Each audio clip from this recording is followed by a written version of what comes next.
Hi everyone, you're listening to the Southasia Review of Books podcast from Himal, Southasian, where we speak to celebrated authors and emerging literary voices from across South Asia. I'm your host, Shweta Shrikanthan, coming to you from Colombo, and my guest today is the award-winning journalist Ipsita Chakravarty, joining us to talk about her new book, Dapan, Tales from Kashmir's Conflict.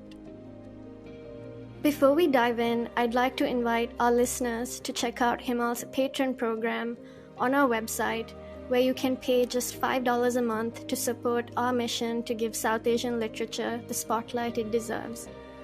To make conversations like this possible, we need the support of our listeners like you.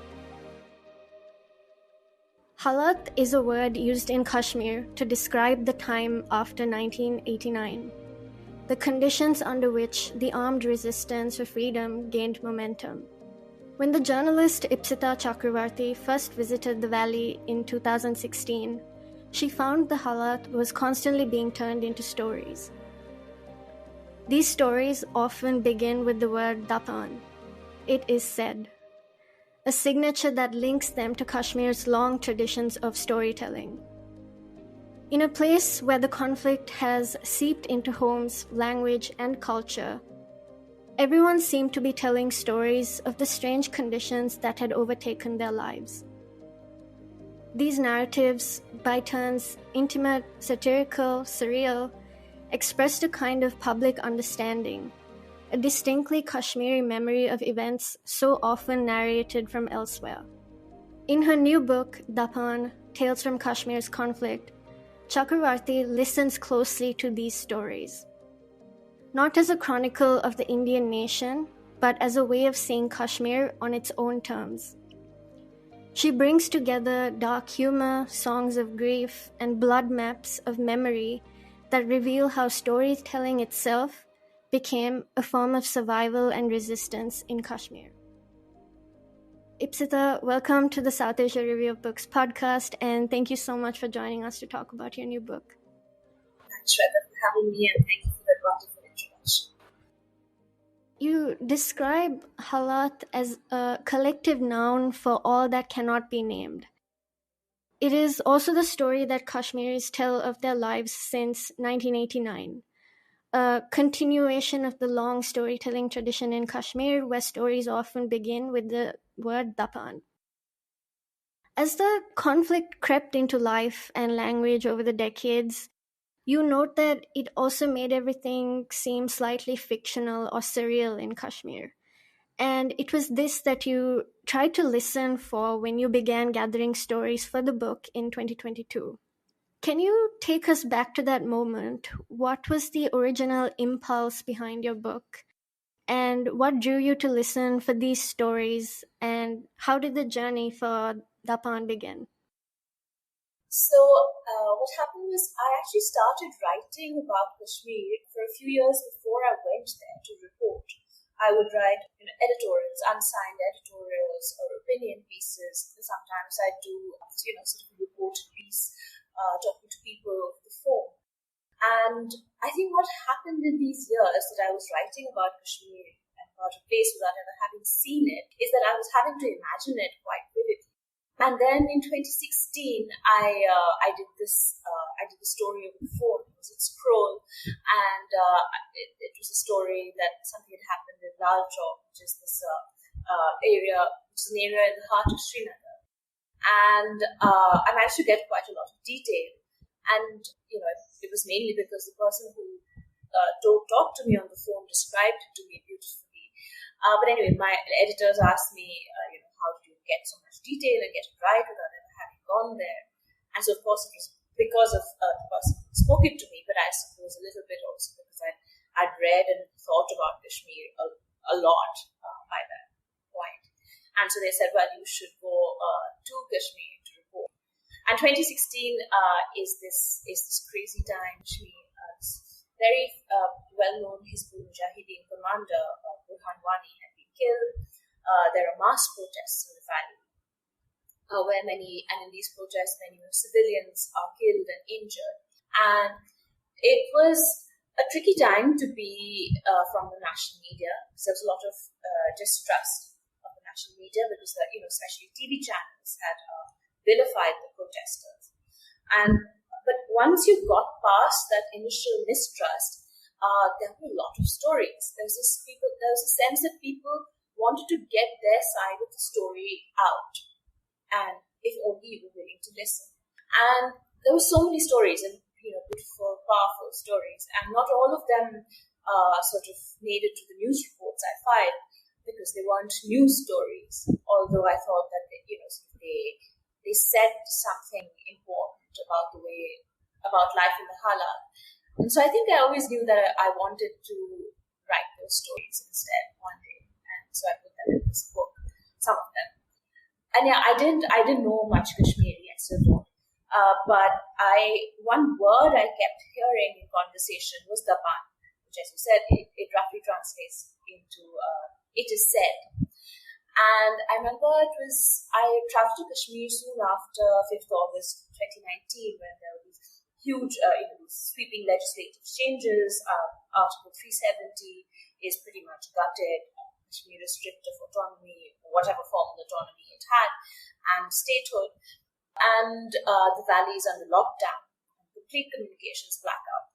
And we're trying to get, so we land at the airport and we're trying to get to North Kashmir. But nobody's really sure if we can make it. And there are all these rumors and stories flying around. And I hear someone start a sentence with Dapan. And I know that, I can't remember what exactly he was saying. Either he was saying that the main highway is open, or maybe he was saying the cars are being stopped. I don't remember. But I remember it struck me at that point that Dapan is the way so many stories about, the conflict about the Haalaat begin. And Dapan is also the way so many older folk tales or epic tales begin. And so I think Dapan is really a way in which the conflict is turned into a story told by Kashmiris. You were a journalist in the national media, and this is when Kashmir is mostly framed as a security issue, and it still is. But you note that journalism and storytelling are different forms. A journalist explains why a story matters. A storyteller turns a moment to the light in a way news reports can't. Still, the book doesn't claim to cover every story told in Kashmir. Many stories were actually closed off to you, not just because of fear, but because after 2019, hope had withered. Some saw you as an outsider whose government had taken away their rights. And again, you write in the book, one young man asked you plainly, "Who are you to tell my stories?" You write that this was a fair question, and you offer two very important disclaimers. That you write not to speak for Kashmiris, but to record what you've heard. And that you write knowing that you'll never have complete knowledge. Can you talk about navigating this gap and your positionality? How it shaped your approach to telling these stories? As you said, I can't claim to speak for Kashmiris. And when I first went to collect stories for this book in 2022, things had completely changed. It was very different from the years after 2016. From 2016 to 2019, I would travel every few months. And again, there was this very vibrant public sphere. Everyone was always talking, telling stories. But after 2019, it felt like this public sphere had been shut down completely overnight.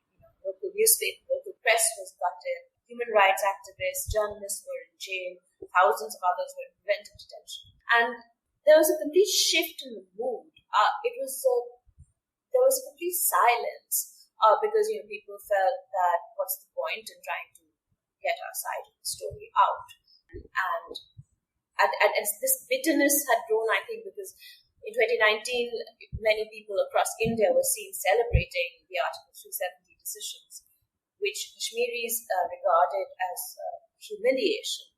A word that I repeatedly heard in conversations. We were stripped. It was like being, stripped down and stood naked, to present naked to the elements. And it's a very graphic image. And so when I went to speak to people, a lot of people didn't want to speak to me. and fair enough. And to many, I was an outsider, I was a Libran, whose government had kind of taken away their rights. So why should they speak to me? They don't know me. And also because I was asking difficult questions about, well, not even always difficult questions about the conflict, and all public conversations about the conflict, about the Haalaat, if not all, but a lot of it has completely been silenced. So they were worried about the consequences of talking to me. They didn't know who I was. They didn't know if they could get in trouble for talking to me. These were some of the things I had to work through. I had to ensure people trusted me, and that even if they were saying sensitive things, I would not give away their identities, and that I had come to really just listen. And yes, I am not Kashmiri. I will never have the experiences that so many Kashmiris have had. And as you say, as I've written in the book, I try to be, and I try to acknowledge this gap that I will never completely know, and I try to work with this gap rather than ignore it, rather than completely fully inhabit the Kashmiri voice. Yes, and also to be very careful to say I'm a listener, I'm not speaking for you. And of course, this doesn't resolve all tensions, but it's sort of the best way I could think of to go about it. The Kashmiri narrative public has long been engaged in history keeping. As you write, traveling minstrels sang satirical verses about each new calamity. Folk theatre included plays about tyrants. They reshaped each new performance to speak to the present. And so historical memory was embedded in folk tales, idioms, dark humor, and often intelligible only to those within the community. You explore how these were habits of silence shaped by centuries of surveillance and oppression in Kashmir, where rebellion lived in metaphor and coded language. But by 1989, much of this had faded. Folk theatre had already been dying out, and after the armed conflict began, they disappeared underground. Eventually, when the state co-opted folk theatre for official use, it was stripped of its dissenting quality. Yet you discover that these traditions were so woven into everyday life that traces lingered in memory, everyday humor, in patterns of storytelling. Can you tell us more about these traces, how they are remembered, and how they have shaped the stories you encountered? So let me talk about Bhan Barthar, which is folk theatre, which is usually satirical theatre. Now, Bhan Barthar is, there's no written script. These plays are or were living things, and as you mentioned, they change with time, over time, and they are adapted according to the context in which they were performed. But many of the plays have this the plot is kind of follows a certain template. It's that there is a ruler, usually from outside Kashmir, and he is oppressive and cruel, and Kashmiri peasants and other foresters, they try to outwit him. And so the ruler in the tyrants in Shikarka are supposed to be the officials of Mughal emperor. The tyrant in Dapaan is probably a Pathan. Then there is Angrez Barthar, which is self-explanatory, and then there's Chapkar Barthar, which is where people are talking about the revenue officials of the Dogra. So I think these plays also constituted sort of a popular knowledge of history, and even now, this idea of 500 saal ki zulm, 500 years of zulm or oppression, is something that is popularly circulated. Is a sense of history that is very widespread in Kashmir, I found. So even if you didn't watch those plays, you had the sense of 500 saal ki zulm. And of course, there are later political constructions of Zulm in the 20th century, which have also flowed into the public consciousness, but I won't get into that. To return to Bhan Pathar, so much of the comedy, and there's a lot of exaggerated comedy and physical humor and dark humor, and so much of the comedy also arises from linguistic confusion because the outside ruler, doesn't speak Kashmiri. The Kashmiri peasants and farmers and foresters don't speak his language, which is whether it is Persian or Urdu, whatever. So the Kashmiri language already becomes a site of subversive knowledge. And also then there is thirkat, or upside down words. The phrase translates roughly to upside down words. And, it's kind of a coded language. And these coded words, if you translate them literally into another language, they won't make any sense. And Bhan performers whom I spoke to, they said that this is a language of the craft. This is, we use it, say, when we are performing to communicate with each other. So, you missed a cue there. This is your line. Move right. So that the audience won't understand. But there's a sense that thirkat is not just a language of the craft, it's a language of people who are used to being watched, and it's coded language is also used in everyday life. And so Bhan Pathar had been dying out even before the armed movement spread in Kashmir.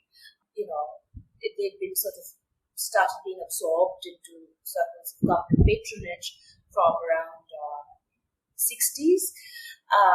And so the stories plays had started losing their satirical sting.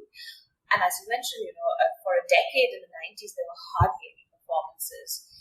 But I did find that certain patterns of humor that you find in Bhan Pathar survived in the ways people talked about conflict, patterns of dark humor.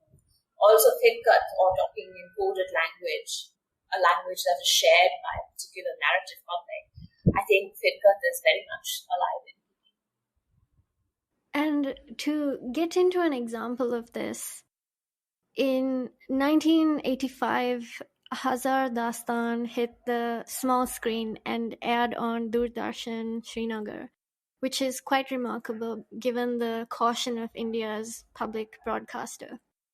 The show's cover was comedy. Its satire drew on the allegorical world of Kashmir's folk theatre. As you write, no one was mocked directly, but viewers familiar with the week's political events could predict the plot. No scandal escaped their notice, and no authority was spared. And the humor was distinctly Kashmiri, reliant on the same linguistic play and references that wouldn't land on a national audience, for example. Sadly, the original episodes didn't survive, but the show lives on in memory, especially in the fragments recalled to you by Nazir Josh, one of the lead actors, and Bashir Budgami, the show's producer-director. Tell us more about how you first encountered this show and what its afterlife reveals about storytelling, political expression, and satire in Kashmir. So how did I come across this show? I think there were some reports or articles written about it in Kashmiri newspapers and magazines. And so I thought I should start by talking to Nazir Josh and Bashir Budgami. Nazir Josh says, and he was, I think, a huge star back in the day. He said that political rallies would empty out if he was passing by. People would just flock to see him instead. So, yeah, it's interesting. I mean, I did speak to... the show was a huge hit, clearly, I think partly because it drew on these idioms that were so familiar to people, and partly because, they tapped into a public anger that was growing in the 80s, even before the armed movement had broken out. There was a national conference government, which was increasingly unpopular. There was this buried anger about the Indira Abdullah Accord that had signed in the 70s. And people who remember the time tell me it was a funny time. There wasn't overt conflict. There was sporadic protests, and I think there were things simmering under the surface which you couldn't talk about openly. And once again, this habit of using comedy to mock those in power, to speak truth to power, surfaces in Hazar Dastan, where the main character is a buffoon king, Nazir Josh plays him, he's Ahadras, and the popular belief is that the character was sent up of Farooq Abdullah, who was chief minister intermittently in the 80s. Everyone, and not just the National Conference government, but every political and religious authority, I think, is mocked in the play. So there's that. But as you mentioned, the original episodes are no longer available. I checked in the Doordarshan Srinagar office. They said they don't have the reels. Badgami and Bashir Badgami, Nazir Josh, they don't have the reels.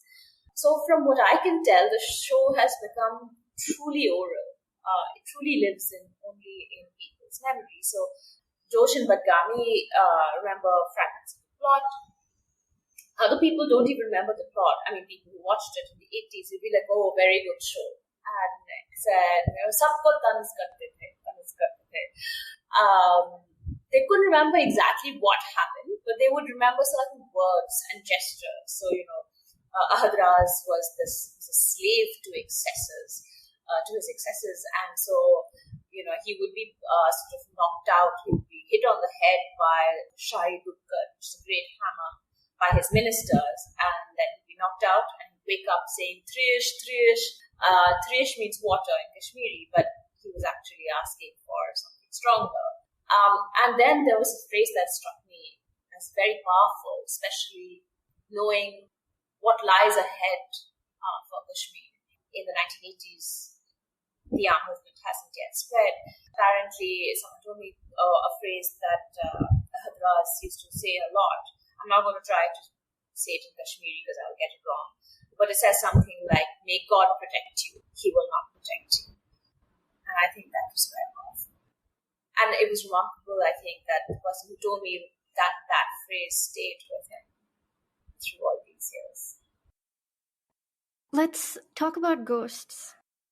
Ghosts often emerge in places shaped by conflict. They sometimes appear in the form of absences, as you've noted in the book, in language, grief, and the hope of long-delayed justice. You've traced how Kashmir has many such ghosts. The militarization of the valley becomes a haunting, sometimes as a metaphor for what can't be explained. For example, after 1993, the ghosts and demons took on features of militarization, a body of steel, helmets, a mechanical roar. Years later, stories of braid chopping appeared and were read by some as signs of a deeper psychic rupture, as though the conflict had begun to live on in the bodies of women.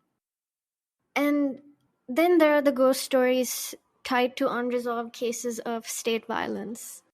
In spring 2000, nearly 50 people were killed in South Kashmir.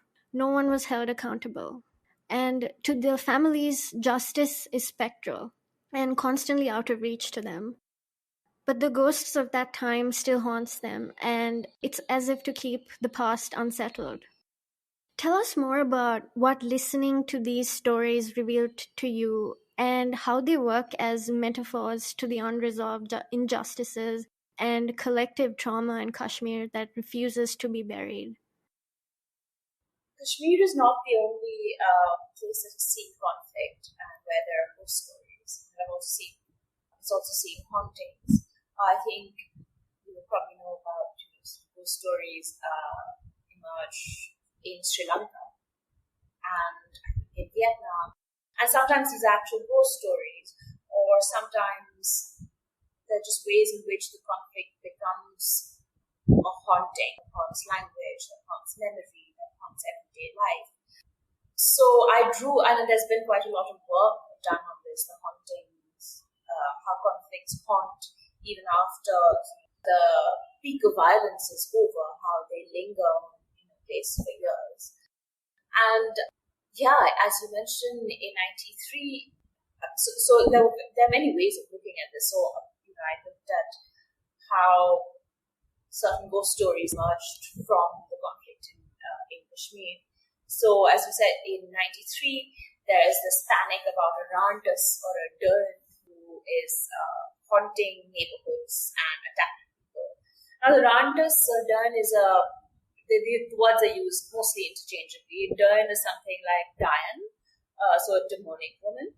And she's a stock character in a lot of Kashmiri folk tales. Feet are turned backwards, her hair goes down to her feet, and she preys on men who go out at night. And so these are stories that everyone would have grown up listening to. And what's interesting, and she somehow sort of disrupts the social order. She preys on men, and she has these sexual desires that lie outside the bounds of the home. And even now, some women, if they are too loud, or if they hair open or whatever, like joking, and people might call them dern. It's a sort of become a word kind of ungovernable women. But anyway, what happens in the 90s, in 93, is that this rantus is haunting neighborhoods. And after a while, the popular consensus is that this is not a supernatural creature. This is a sort of a psyops by the armed forces, probably to make sure that to curb the movement of militants at night, because if militants try to knock on people's door and ask for shelter at night, if already create this terror about this ghostly presence, no one's going to open their door to strangers at night.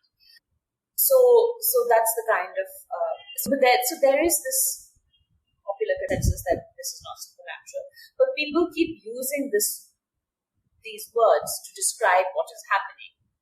They still keep calling it a poop or a dern, a rantus.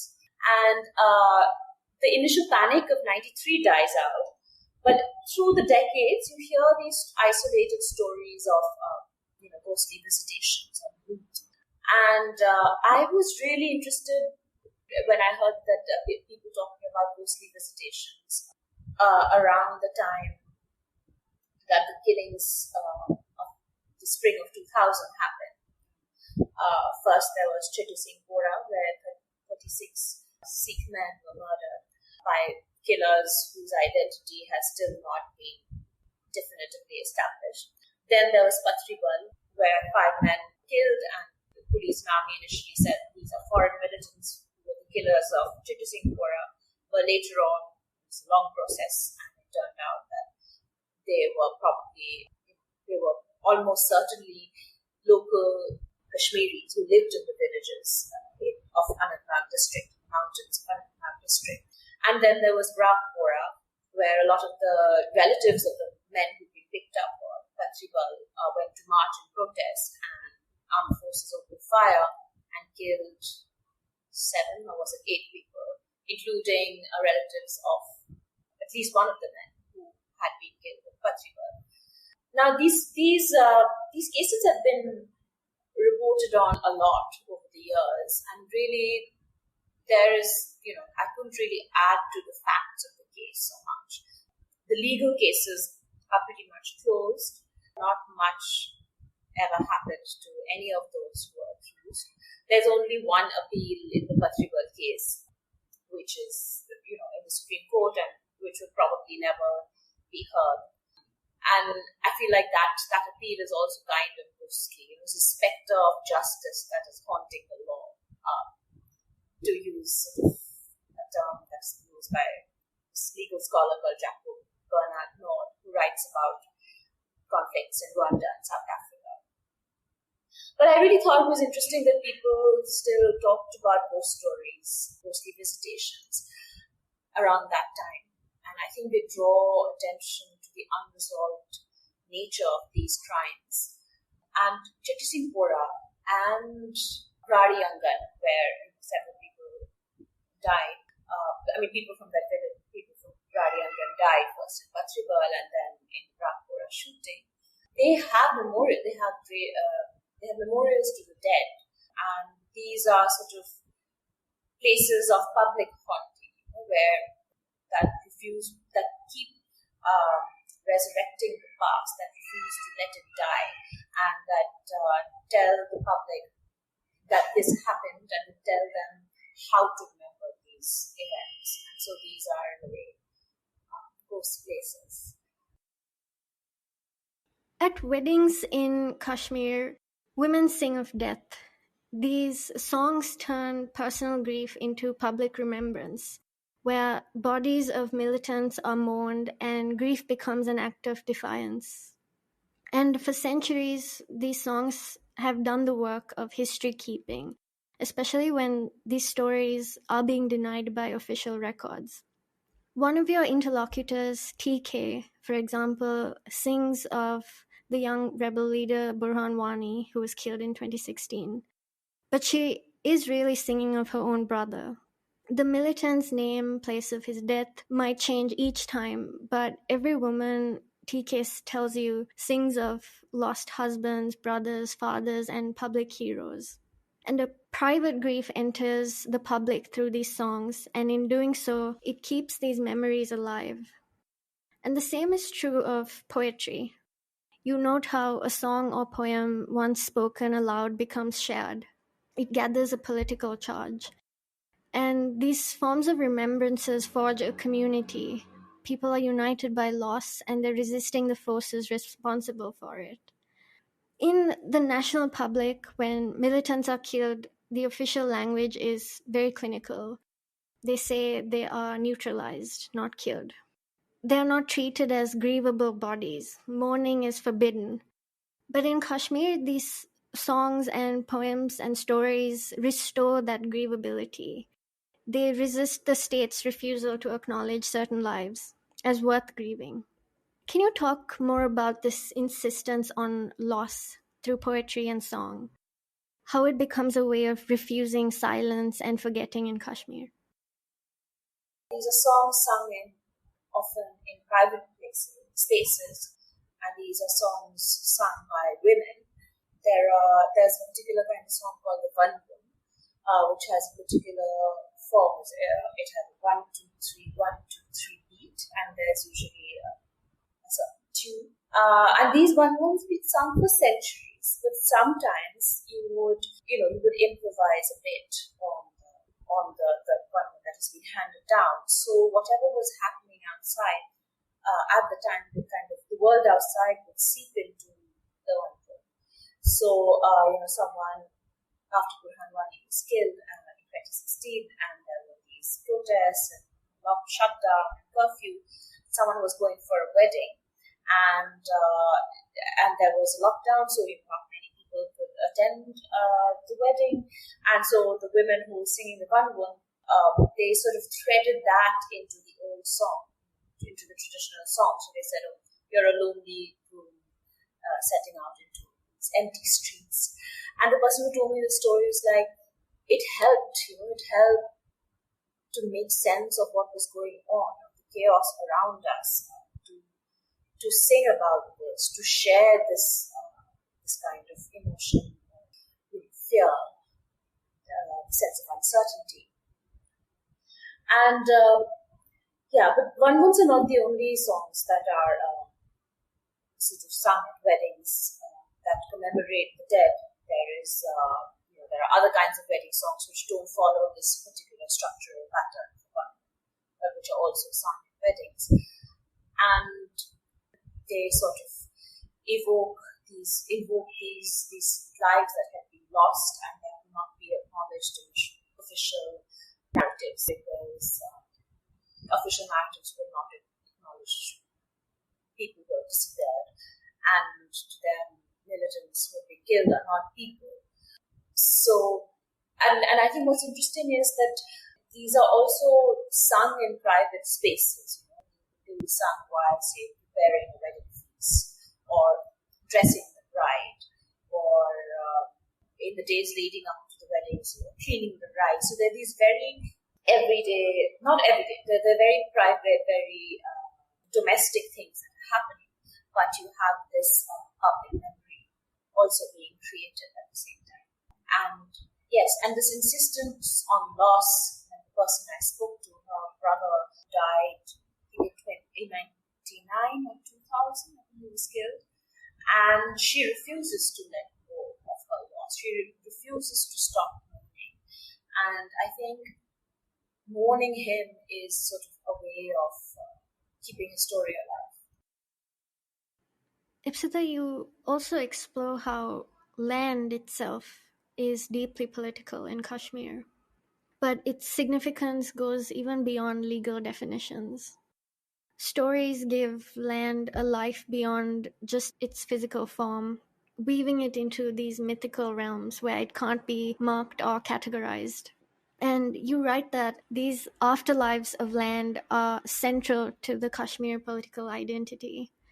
As the Haalaat unfolded, the valley itself changed. Cinema halls became camps, graveyards filled rapidly, and you talk about the line of control. It becomes this fearful frontier between two political states.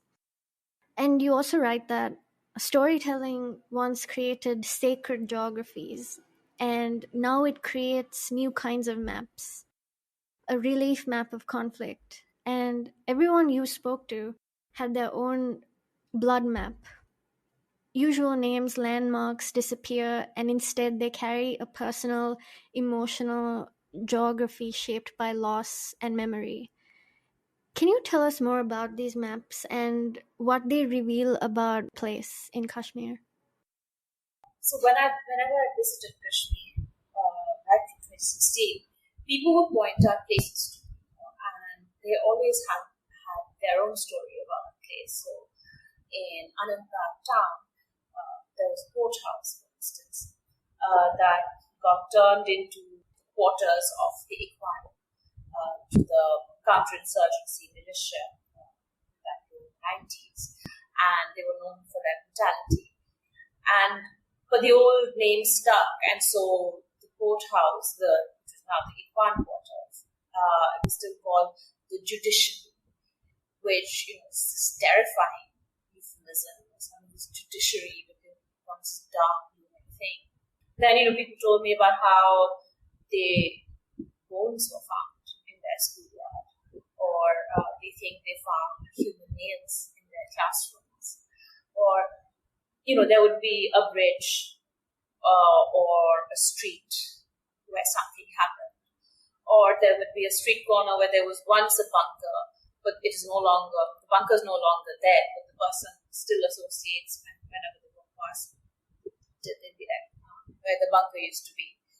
And I realized that these places, it doesn't matter what their official name is, it doesn't matter what their outer form is today, it doesn't matter what the character of the place is today. People have their own associations with it, and they mapped it out in that way in their own minds. They've either mapped it out or it's been kind of etched into their memory minds. And this is a map that is, that spans both time and space. Because the 1992 or 91 was it? Kolkata massacre. So you're on this bridge in Kolkata, or it could be, this is where I was protesting. If you walk to the next street, this is where I was protesting in 2016.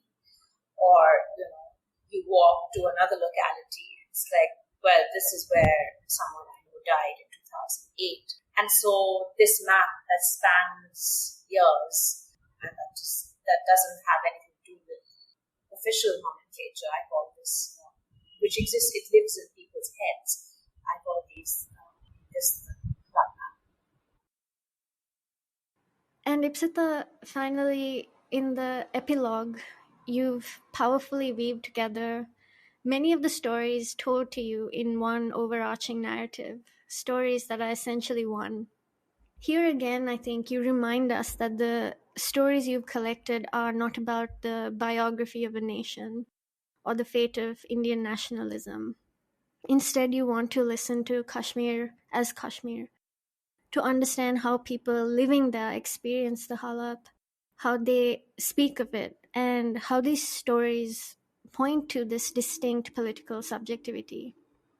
With the abrogation of Article 370 in 2019, the central government announced plans to reorganize Kashmir, to take it apart, put it back together, all new and improved. You write that to reorganize a place like this, it becomes necessary to kill stories. This is visible even today with the very recent ban on 25 books in India-administered Kashmir. Can you talk about the importance of documenting stories of Kashmir in such times? Where do you see the future of storytelling in Kashmir? And what do you think our responsibility as listeners, readers, writers is when it comes to honoring and engaging with these stories in a context when so much is being contested and now endangered? I saw what happened in, I think I've written about it as such also. What happened in 2019, it was a kind of dismemberment, right? It was a dismemberment of the state of Jammu and Kashmir. One part was locked off, Ladakh was locked off. They were turned into, Jammu and Kashmir was union territory, it was no longer a state. Ladakh was a separate union territory. And this dismemberment and the constitution, the state constitution was torn up. But this dismemberment wasn't just of the state constitution. I think it was a dismemberment of the public sphere as well, as I said earlier. All public discussion of the conflict was shut down. The public sphere that held these stories, basically, that was dismembered. And I suppose that was a sort of kind of way of trying to shut down the stories that are told about Kashmir. I think there was a phrase that some security officer used about journalists, Kashmiri journalists, especially those who were adversarial. He used something like white-collar terrorism. So, according to the official narrative, Kashmir has been dissolved, Kashmir has been integrated with the mainland. It is, there is no militancy anymore. And any other story that challenges this narrative is not allowed to exist. As you saw with the recent book ban, these are books that have existed for years, really, and many of them have been written by scholars and historians, and they've been basic reading on Kashmir for years, and they were allowed to exist until now, where you have this moment where anything challenging the official narrative must be expunged. And so I think for us, as listeners, as writers outside Kashmir, I think we have to strain to hear those stories even harder. Because I don't think the stories are going anywhere, even if they are not told in public. Thank you so much for taking the time to speak with us today. It was a pleasure to have you on the podcast. Thank you. Lovely talking to you. Thank you for listening to the Southasia Review of Books podcast from Himal, Southasian. If you like this episode, please share widely, rate, review, subscribe, and download the show on your favorite podcast apps. You can find the links to subscribe and listen to previous episodes on our website at himalmag.com.